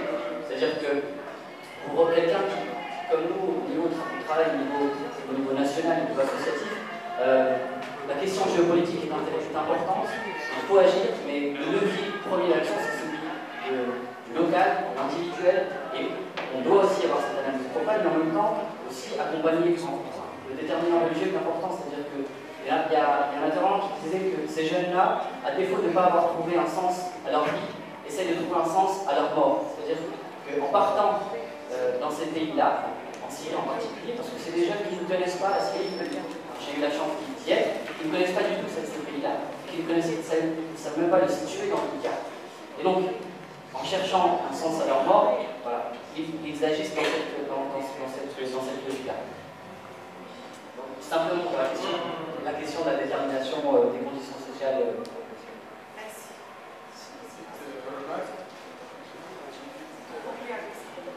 En fait, les populations en Syrie, en Irak, c'est comme s'ils n'ont pas le choix. Ils ont le choix entre la mort et la mort, entre Daesh chiite et Daesh qu'on connaît. Donc là, vraiment, des gens, une population qui peut être le matin du côté de Daesh chiite et le soir du côté de Daesh. Donc c'est des populations qui n'ont rien à voir avec la politique. Des gens qui aiment chercher un toit, de la nourriture, et ils ne veulent pas s'impliquer ni d'un côté ni de l'autre. Rappelons-nous que pendant la guerre Irak, on a vu deux zones d'exclusion, une zone d'exclusion sud pour les chiites, une zone d'exclusion pour les Kurdes au nord de l'Irak. Or, pour les Syriens, ils n'ont pas le droit, au moins, d'être dépendants de tout ce qui se passe. Donc, on les a obligés. Une autre dernière question, remarque, concernant, on a parlé de l'Iran, de la Syrie, de l'Irak, du Yémen, de la Libye et de la Tunisie, comme vient d'évoquer M. François Berga, mais on a oublié la question de l'Égypte. Donc aujourd'hui, j'aimerais bien entendre un petit mot de la part de nos intervenants concernant ça. Merci. Merci beaucoup. Donc, j'aimerais bien qu'il y ait une réponse et en même temps une conclusion. Voilà quelqu'un qui monsieur, je vais prendre une image. Ce politique est très vrai. Il y a une barrière culturelle entre le français qui n'a pas été acculturé à l'univers de la culture musulmane et ce qui se passe en Orient. Ce dont on a besoin, je pense, c'est tout sauf le dialogue. Je vais choquer des gens. Le dialogue interreligieux, moi, j'aime pas. Je pense que ça sert à rien. Pourquoi? Parce que les dogmes, je dis parfois, l'image m'était venue avec l'archevêque de Canterbury, j'avais été associé à un truc sur le dialogue interreligieux. Et en l'occurrence, c'est lui qui avait la bonne idée pour moi. Et j'avais dit, mais les dogmes, c'est comme des œufs. Vous ne pouvez pas les rapprocher. Si vous essayez de les rapprocher, ils se cassent. Un dogme ne fonctionne que dans sa capacité à apparaître différent de l'autre. Donc moi j'aime bien dire, mais vous êtes sûr que Mohamed il est pas genre un peu prophète quand même? On va pas aller loin comme ça. Donc, on va pendant des heures mesurer la différence des dogmes respectifs. Par contre, l'exercice qu'on va faire, c'est ton dogme c'est ça, mon dogme c'est ça, moi j'ai pas de dogme. Quelle est la politique scolaire sur laquelle on arrive à se mettre d'accord? Comment on fait pour améliorer l'amassage des ordures? Et on oublie nos dogmes respectifs, c'est tout. Et ça c'est tout à fait possible. On ne doit pas entrer dans l'intimité de nos dogmes respectifs, mais on doit se mesurer dans notre capacité à faire des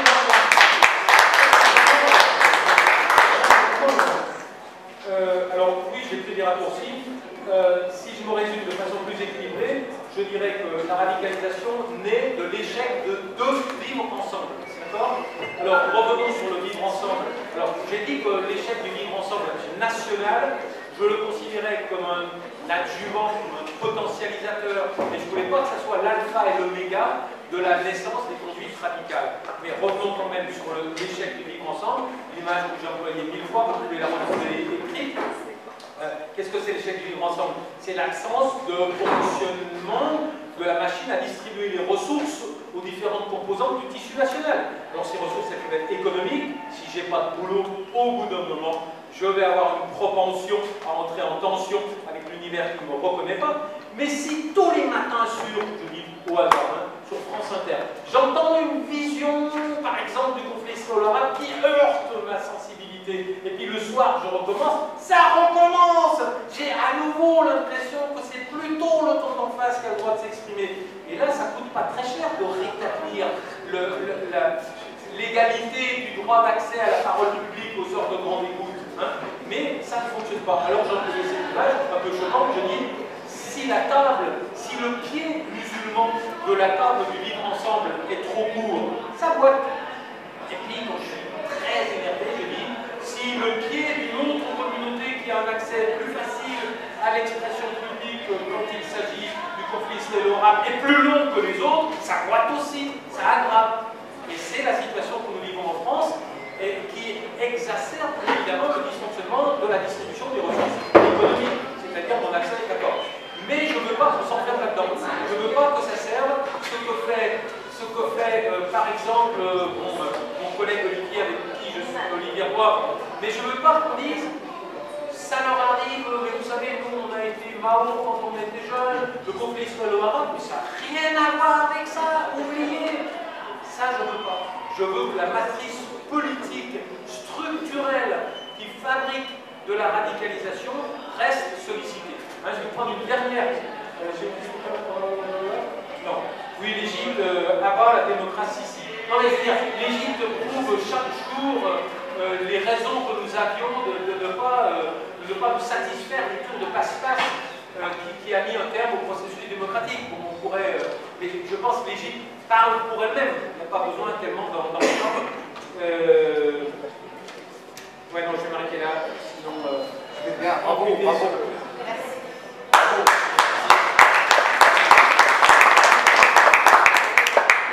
Alors, je pense, effectivement, ça a été dit par rapport au local et à l'international, il faut effectivement agir dans les deux registres, comme on dit. Parce qu'effectivement, les difficultés que vivent les jeunes aujourd'hui, ça peut aussi, justement, provoquer ou faire naître une situation qui amène ces jeunes vers les extrêmes, vers la violence. Moi, j'ai retenu le témoignage, vous savez, ce jeune français qui était parti en Irak, c'est dans la première guerre du Golfe, il Chalali, qui fait un témoignage aujourd'hui, il a écrit même un livre, et parmi les motivations, c'est lui qui parle aujourd'hui avec tout le recul qu'il a après des années, et il dit parmi les motivations fortes qui l'ont amené justement à partir en Irak, et il est dans une famille pauvre, et il n'a jamais de sa vie voyagé à l'étranger. Parce qu'on lui propose justement d'aller, et c'était pour lui une aventure. Il est parti. C'était une motivation assez forte pour lui. Alors c'est vrai que ces situations justement sociales, ça peut justement amener les gens aujourd'hui, les jeunes, à aller justement dans ces voies extrêmes. Alors pour finir, je pense qu'on doit quand même finir sur une note d'espoir, comme on dit, parce qu'on a tellement parlé de la complexité de ce qui se passe aujourd'hui dans notre monde, de toutes ces choses qui nous rendent insatisfaits. Mais à mon avis, il faut toujours croire justement à la possibilité du changement. Et je dirais même dans les pays aujourd'hui du printemps arabe qui connaissent des situations difficiles. Nous avons parlé effectivement de l'Égypte.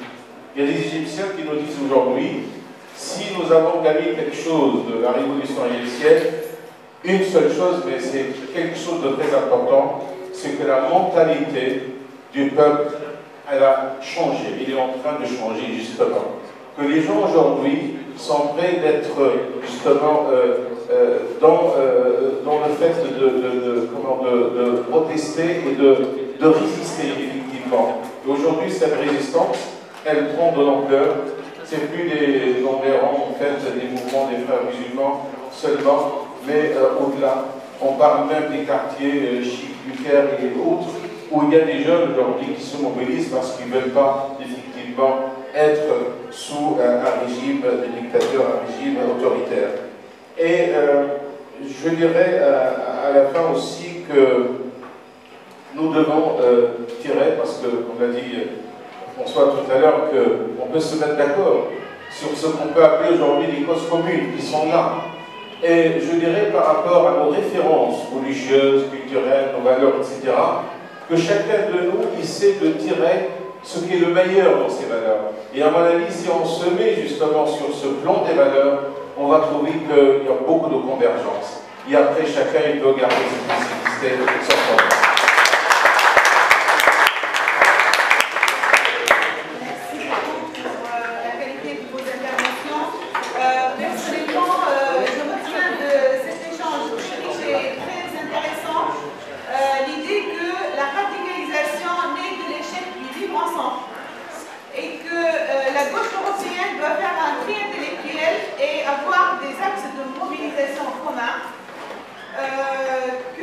qu'il faut avoir des axes d'action internationaux mais aussi locaux au niveau de la société civile. Il faut croire à la possibilité de changement et avoir une